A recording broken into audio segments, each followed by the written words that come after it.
오늘은 금강경 5번째 장, 열의실견분에 대하여 말씀드리겠습니다.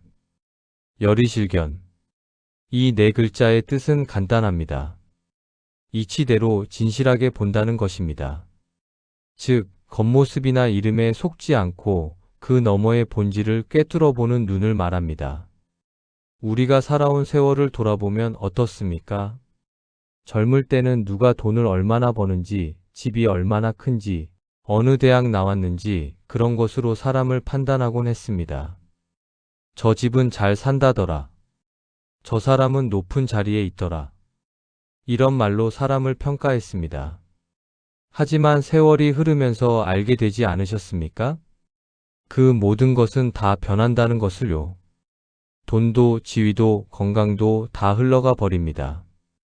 겉모습만 보고 집착하면 그것이 사라질 때 삶 전체가 무너집니다.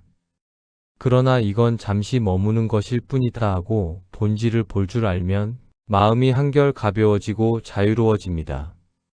이것이 바로 열의실견입니다. 자녀와 손주를 생각해 보십시오. 젊을 때는 자식이 어느 학교에 갔는지, 무슨 직장에 다니는지, 그것이 부모의 자랑이자 걱정거리였습니다. 하지만 이제는 아시지 않습니까? 좋은 직장을 가졌어도 행복하지 않은 사람 많습니다. 돈이 많아도 마음이 병든 사람도 있습니다. 정말 중요한 것은 무엇입니까? 내 자식이, 내 손주가 따뜻한 마음을 갖고 있는가? 남을 배려할 줄 아는가? 그것이 인생에서 훨씬 더 소중합니다. 이렇게 마음을 보는 것이 바로 열의실견입니다. 옛날 시골 마을에서는 잘 사는 집, 못 사는 집이 금방 눈에 띄었습니다. 그런데 어려운 일이 닥쳤을 때 서로 도와준 건 무엇이었습니까? 돈이나 지위가 아니라 마음이었습니다. 밥 한 그릇이라도 나누는 따뜻한 정, 그것이 진짜였습니다.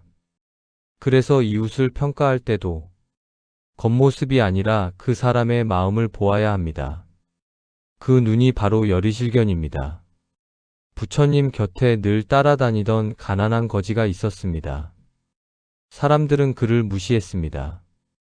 저런 사람은 아무것도 할 수 없다. 그러나 부처님은 이렇게 말씀하셨습니다.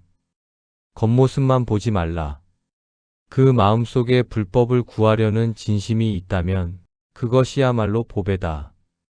사람들은 남루한 옷만 보았지만 부처님은 마음속의 진실을 보셨습니다. 이것이 바로 열의실견입니다. 나이가 들면 우리는 종종 이런 생각이 듭니다. 내가 이제 늙었구나. 몸도 약해지고 예전 같지 않구나. 나는 이제 별 볼 일 없는 존재구나. 하지만 그것은 겉모습일 뿐입니다. 여러분의 안에는 여전히 따뜻한 마음이 있고 자식을 사랑하는 마음, 손주를 아끼는 마음, 남을 도울 수 있는 지혜가 있습니다. 그 본질을 보아야 합니다. 내 몸은 늙어도 내 마음의 본질은 늙지 않습니다. 그걸 바로 보는 눈이 열의실견입니다.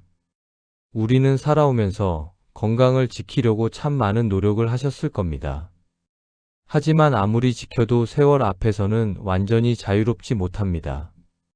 그럴 때 우리는 자꾸 한숨을 쉽니다. 왜 나만 아프지?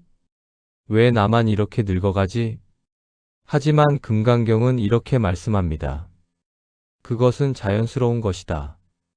변하는 것을 있는 그대로 보아라. 아프지 않은 게 중요한 게 아니라 아픔 속에서도 자유롭고 평화로운 마음을 지키는 것이 더 중요합니다. 요즘 사회는 겉모습에 더 집착합니다.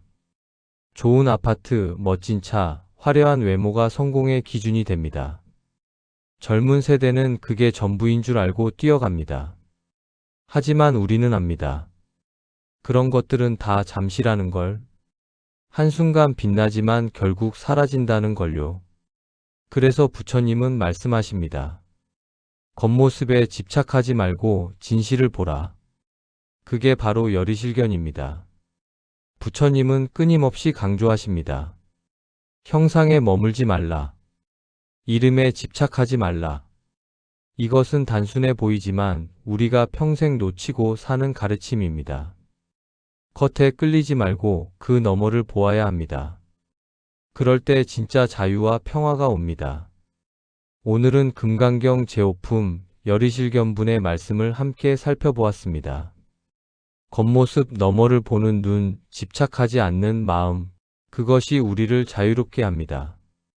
오늘 하루 자녀를 볼 때도, 이웃을 볼 때도, 나 자신을 볼 때도 겉모습만 보지 말고 그 마음을 보아주십시오.